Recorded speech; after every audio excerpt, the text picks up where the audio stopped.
Selamat datang pemirsa, kembali lagi bersama saya Maurni Katarina dalam acara 8 News membahas berita aktual dan terpercaya. Saat ini peluang bahasa Indonesia untuk diakui sebagai bahasa internasional semakin terbuka lebar. Sejumlah negara seperti Australia, Vietnam, hingga Korea Selatan telah memasukkan bahasa Indonesia ke dalam kurikulum mereka. Pemerintah Indonesia pun aktif mendorong diplomasi bahasa melalui kerjasama pendidikan dan kebudayaan.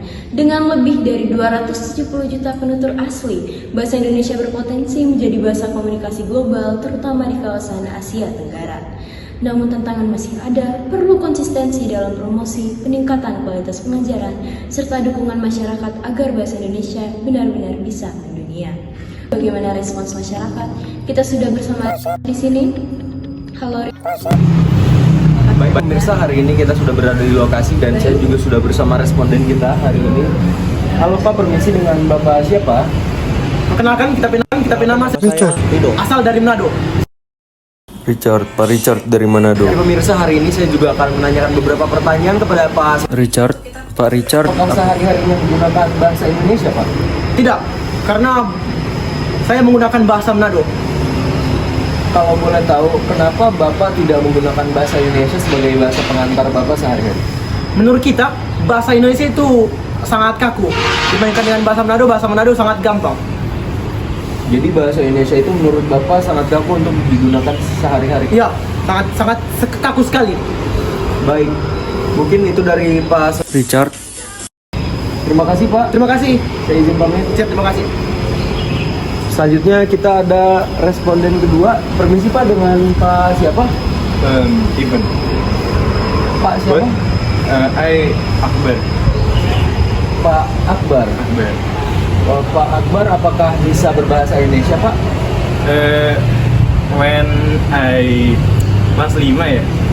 Kelas 5 Indonesia rada lancar, tapi sekarang karena London ya kurang lancar gitu sih. Oh, London. Maksudnya Exactly. gimana tuh Pak? Soalnya menggunakan bahasa Indonesia right now for me itu nggak access aja gitu, nggak make sense. Soalnya teman-teman use-nya English global for now. Indonesian like not for me lah. Jadi kalau saya boleh tahu, bagaimana keseharian Bapak sehingga Bapak itu kurang bisa fasih berbahasa Indonesia seperti itu? I always watching movie ya. When I was a kid, I was always watching movie. So Indonesian cartoon I don't like. And my house juga biasanya I sama keluarga tuh gunain bahasa Inggris. In house ya, in house. Berarti Bapak emang tidak fasih berbahasa Indonesia? Dulu sempet fasih, tapi sekarang mungkin karena I college di London juga, sama udah kerja, mungkin sekarang udah rada kurang fasih gitu ya bahasa Inggrisnya. Iya. Berarti emang agak kurang. Tapi buat kedepannya, apakah Bapak akan mempelajari bahasa Indonesia yang notabene adalah bahasa kita sehari-hari dan bahasa ibu kita, bahasa negara kita?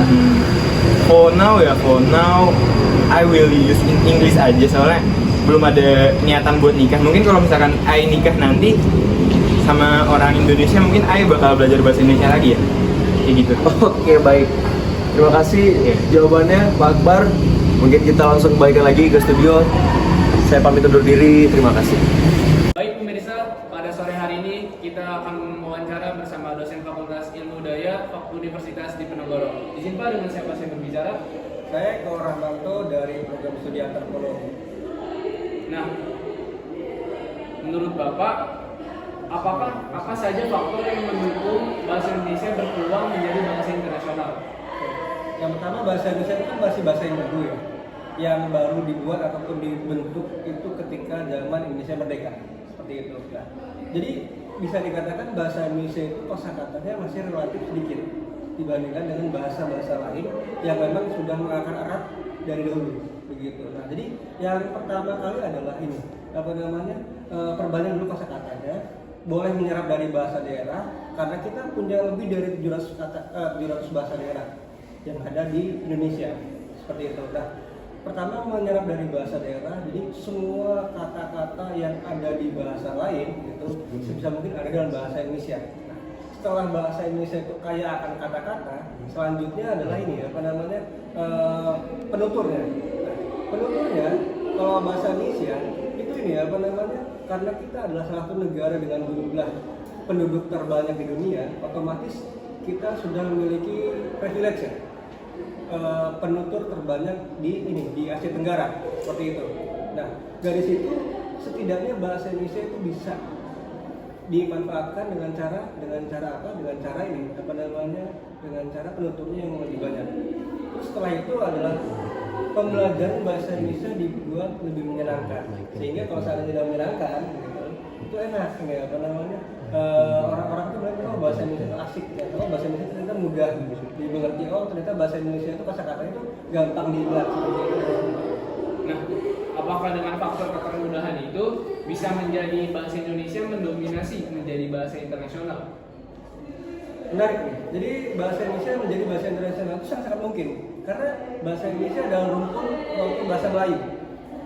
Nah, bahasa Melayu berarti sama dengan bahasa Malaysia dan juga yang ada di Brunei dan Singapura. Setidaknya ada 4 negara yang satu rumpun Melayu. Nah, di situ karena satu rumpun otomatis banyak kosakata yang mirip-mirip.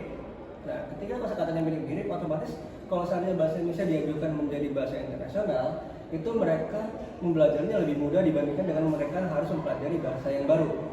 Setidaknya untuk kawasan Asia Tenggara, itu bahasa Indonesia sangat-sangat mungkin dijadikan sebagai bahasa internasional seperti itu. Nah, kalau untuk bahasa Indonesia sebagai bahasa internasional setingkat PBB begitu, itu mungkin masih butuh waktu yang panjang ya, seperti itu. Karena pembelajaran bahasa Indonesia itu kan baru dimulai sekarang ya.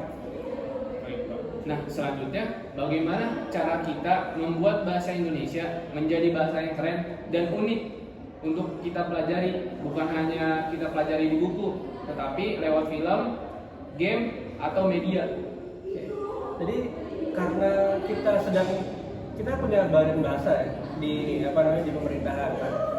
Badan bahasa inilah yang mengembangkan tentang bagaimana bahasa Indonesia itu enak untuk didengarkan, atau bahasa Indonesia itu gampang untuk dipelajari begitu. Yang pertama tentu saja ada semacam buku ya, buku untuk pembelajaran bahasa Indonesia. Dan itu sudah kita baca dari zaman kita pertama kali masuk sekolah ya kan, seperti itu. Walaupun kita sebagai penutur asli, kadang-kadang kita tuh belum terlalu paham tentang bahasa Indonesia, penggunaan yang baik dan benar. Nah, jadi dibiasakan untuk kita menggunakan bahasa Indonesia yang baik dan benar. Ketika bahasa Indonesia yang baik dan benar sudah terbiasa, otomatis orang yang mendengarkan itu merasa, oh sepertinya bahasanya menarik.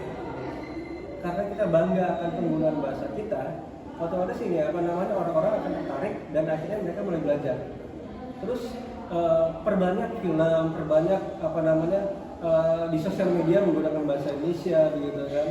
Kalau saatnya film itu kan udah mulai tuh film kartun kita akhirnya ditontonkan di beberapa negara tetangga seperti Malaysia, Singapura, Brunei begitu kan.